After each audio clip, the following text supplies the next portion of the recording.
been on my grind.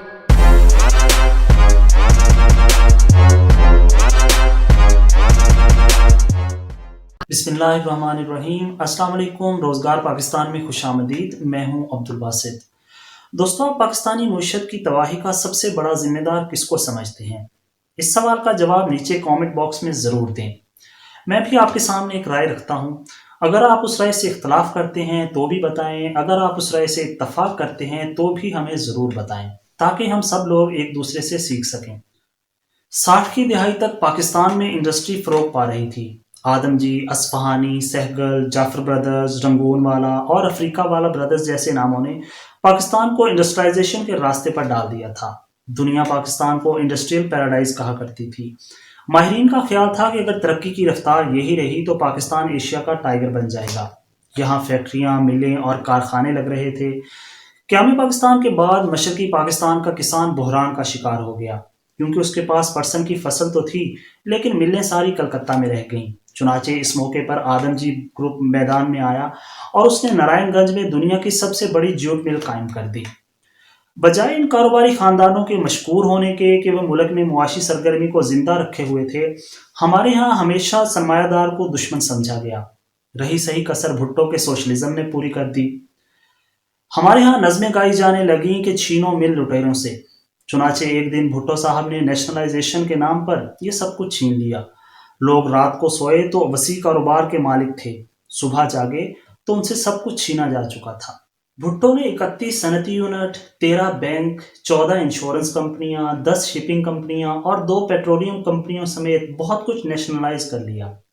Steel Corporation of Pakistan, Karachi Electric, Gandhara Industries, National Refineries, Pakistan Fertilizers, Indus Chemical and Industries, Ittefaq Foundry, Pakistan Steels, Habib Bank, United Bank, Muslim Commercial Bank, Pakistan Bank, Bank of Bahawalpur, Lahore Commercial Bank, Commerce Bank, Adamjee Insurance, Habib Insurance, New Jubilee, Pakistan Shipping, Gulf Steel Shipping, Central Iron and Steel समेत कितने ही इदारों को एक हुक्म के जरिए उनके जायज मालकान से छीन लिया गया। मजदूरों और वर्कर्स को खुश करने के लिए सोशलिज्म के नाम पर यह वारदात इस बेहुदा तरीके से की गई कि शुरू में कहा गया कि हुकूमत इन सनतों का सिर्फ इंतजाम संभाल रही है, जबकि मलकियत असल मालकान की ही रहेगी। फिर कहा गया कि इन सनतों की मालिक भी हुकूमत होगी। पहले कहा गया कि किसी को कोई ज़र तलाफी नहीं मिलेगा। फिर कहा गया कि दिया जाएगा। कभी कहा गया मार्केट रेट पर दिया जाएगा। फिर कहा गया कि रेट का तयन हुकूमत करेगी।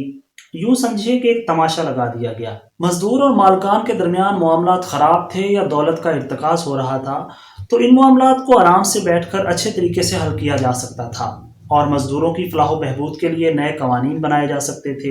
लेकिन भुट्टो का मसला कुछ और था। वो मजदूर और कारकुन को ये तासुब देना चाहते थे कि उन्होंने मुल्क में सरमायादार के खिलाफ इनकलाब बर्पा कर दिया है। इसी तासुब को कायम करते करते उन्होंने मुल्क की मईशत का बेड़ा गर्क कर दिया। इमरान खान के मुशीर रज़ाक दाऊद के दादा सेठ अहमद दाऊद को जेल में डालकर उनका नाम ECL में डाल दिया गया। बाद में वो मायूस होकर अमेरिका चले गए और वहां तेल निकालने की कंपनी बना ली। उस कंपनी ने अमेरिका में तेल के 6 कुएं खोदे और कामयाबी की शरह 100% रही। आज हमारा ये हाल है कि हम तेल की तलाश की खुदाई के लिए गैर मुल्की कंपनियों के मोहताज हैं। सादिक दाऊद ने भी मुल्क छोड़ दिया। वो कनाडा शिफ्ट हो गए। MA रंगून वाला एक बहुत बड़ा कारोबारी नाम था। वो रंगून से बम्बई आए और क़याम पाकिस्तान के वक्त सारा कारोबार लेकर पाकिस्तान आ गए। वो यहाँ 1 या 2 नहीं 45 कंपनियां चला रहे थे। उन्होंने भी मायूसी और परेशानी में मुल्क छोड़ दिया। वो मलेशिया चले गए। बटाला इंजीनियरिंग कंपनी वाले CM लतीफ़ भी भारत से पाकिस्तान आ चुके थे और बादामी बाग लाहौर में उन्होंने पाकिस्तान का सबसे बड़ा इंजीनियरिंग कम्प्लेक्स कायम किया था, जो टोयोटा के इश्तराक से काम कर रहा था। ये सब कुछ भी जब्त कर लिया गया। उन्हें उस जमाने में 350 मिलियन का नुकसान हुआ और दुनिया ने देखा कि बटाला इंजीनियरिंग के मालिक ने दुख और गम में शायरी शुरू कर दी। रंगून वाला, हारून, जाफर सन्स, सहगल सब पाकिस्तान छोड़ गए। कुछ ने हिम्मत की और मुल्क में ही रहे, जैसे दादा ग्रुप, आदमजी और गुल अहमद वगैरह। लेकिन उनका एतमाद यूं मजरूह हुआ कि फिर किसी ने भी इंडस्ट्रियलाइजेशन को संजीदा नहीं लिया। जो मुल्क छोड़ गए उनमें से कुछ उस वक्त वापस आ गए जब भुट्टो का इक़्तिदार ख़त्म हुआ, लेकिन फिर भी वो इंडस्ट्री लगाने की हिम्मत न कर सके। अहमद इब्राहिम की जाफर ब्रदर्स اس زمانے میں مقامی طور پر کار بنانے کے قریب تھی، ہم آج تک کار تیار نہیں کر سکے۔ فینسی گروپ 41 صنعتیں تباہ کروا کر یوں ڈرا کہ اگلے 40 سالوں میں اس نے صرف ایک فیکٹری لگائی، وہ بھی بسکٹ کی۔ ہارون گروپ کی 25 صنعتیں تھیں، وہ اپنا کاروبار لے کر امریکہ چلے گئے۔ آج پاکستان میں ان کے صرف 2 یونٹ کام کر رہے ہیں۔ کاروباری خاندان ملک چھوڑ گئے یا پاکستان میں سرمایہ کاری سے طائب ہو گئے۔ ادھر بھٹو نے صنعتیں قبضے میں تو لے لی لیکن چلا نہ سکے۔ ان اداروں میں سیاسی کارکنوں کی فوج بھرتی کر دی گئی، مزدور اب سرکار کے ملازم تھے۔ کام کرنے کی کیا ضرورت تھی؟ نتیجہ یہ نکلا کہ ایک ہی سال میں قومیائی کی صنعت کا 80% برباد ہو گیا۔ زرعی گروتھ کی شرح میں 3 گنا کمی واقع ہوئی۔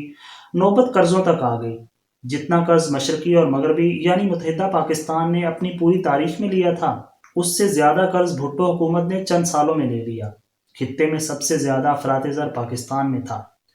ادائیگیوں کے خسارے میں 795% اضافہ ہو گیا۔ اسٹیٹ بینک ہر سال ایک رپورٹ پیش کرتا ہے۔ بھٹو نے 4 سال اسٹیٹ بینک کو یہ رپورٹ ہی پیش نہ کرنے دی تاکہ لوگوں کو علم ہی نہ ہو سکے کہ کتنی تباہی ہو چکی ہے۔ اللہ عمر دراز کرے، بھٹو صاحب تو آج بھی زندہ ہیں، لیکن ملکی معیشت کو انہوں نے یوں زندہ درگور کیا کہ ہم آج تک نہیں سنبھل سکے۔ ہم بھی کیا لوگ ہیں، اپنے ہاتھوں سے اپنی انڈسٹری تباہ کرتے ہیں اور اب دنیا کی منتیں کرتے ہیں کہ وہ ہمارے ہاں انڈسٹری لگائے۔ اجازت دیجیے، خدا حافظ۔ I'm in love with the cocoa. I got it for the